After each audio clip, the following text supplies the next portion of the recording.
As a founder, I wished I had known how many different ways there were to capture the traction of my company. Now that I'm investing, I see a lot of traction slides, so let's talk about how to make your traction slide pop. As an investor, I'm really looking for what the company has done to de-risk the idea and get customer feedback. And there's a lot of forms for how to describe your traction. The best way of showing your traction is with numbers and graphs. Not always possible at the earliest stages, but if you do have revenue, if you do have user downloads and sales, show your momentum, show your growth, show any inflection points, on the graph. You can label, here's our new product launch, or here's where we changed our business model, or here's where we changed our geography or some strategy. Explain the story behind the numbers if you use a graph. But that upward curve is definitely ideal if you have it. If you don't have it, and let's say you've done a beta test with a group of customers, describing what you set out to do, what happened, and what you learned and any feedback is also a great way of showing traction.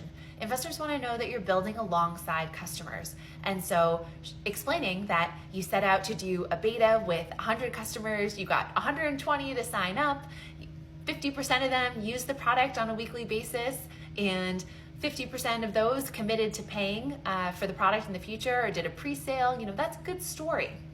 And so tell it. If you don't have any early users or beta or pilots to talk about, you can also talk about the customer discovery you've done. How many interviews with target customers have you completed and what have you learned? Or how much surveying have you done and what the results were? Have you started a wait list? How many emails have you collected? These are also great ways that you're showing you're trying to de-risk the idea.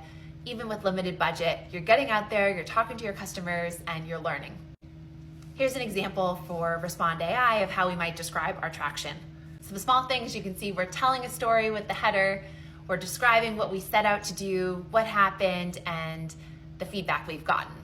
My story might be that I was a freelancer myself, and I would spend 2 hours a day responding to emails that could be copy and pasted, but it was so hard to find the right templates at the right time. So I met with 20 other freelancers and asked them about how much time they're spending in email. And I learned I wasn't alone, that on average, my freelancer friends were spending about 3 hours a day on repetitive emails that they wish they could be automated. I did a landing page test. I launched a landing page describing the product and boosted it with about $1,000 in Facebook and TikTok ads. So within 2 weeks, we had 1,000 emails on our wait list. And so I emailed them asking, would they spend 20-30 minutes with me giving me feedback on the product? I created a Figma mock-up where I could visually show them what we were thinking about for the product and had them walk through it and give feedback. That's given me a lot of confidence that we're building exactly what they need, and we already have 2,000 freelancers excited to join the product. So now we're raising to build what we've learned is really needed in this market. So you can see that I'm telling a story around our traction. Even though we don't have paying users or revenue yet, we're clearly building around the customer needs.